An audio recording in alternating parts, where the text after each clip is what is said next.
Не могут стать мамочкой.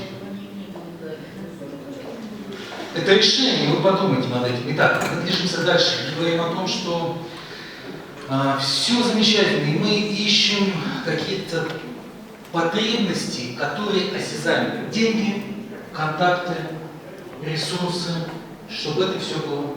Вы Тимиру что-то хотели сказать? Нет? Попробуйте.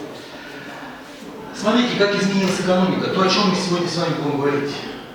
Вот учебник 5-6 класса, ну, наверное, какого, когда я учился, 80-х годов. Помните, вот эти вот люди, именуемые рабы в цепях. И сегодня мы с вами включаем телевизор, те же лица, но, к сожалению, не цепи у них тоже есть, только не на руках, а на шее достаточно большие и золотые. Что поменялось за этот период? Поменялось то, что мы начали рассматривать и уважать интеллектуальную собственность. Мы начали рассматривать и уважать человеческий ресурс. Мы начали понимать, а что же из себя представляет человек. И как использовать данный ресурс. Вот мы проводили исследования.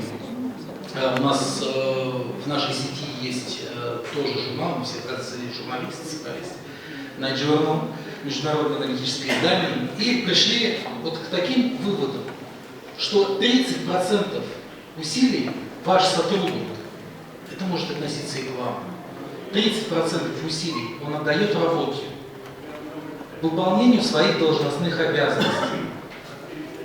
Вы скажете, нет, я работаю с утра до вечера. Но это статистика, которую мы получили. И 70% ваш сотрудник и вы тратите на себя, на свое развитие, вы вкладываете именно свои собственные ресурсы. Как это происходит на практике?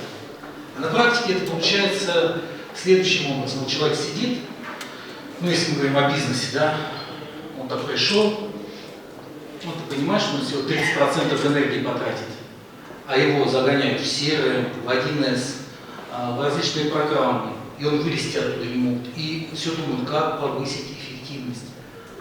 А эффективность, она лежит в творческом потенциале. В творческом потенциале, потому что если вы что-то захотите, вас не нужно будет чем-то мотивировать. Вот здесь многие, я думаю, что, а что я думаю, я уверен в этом, работаете не столько из-за денег, сколько из-за того, чтобы реализовать свою миссию. Я сам такой.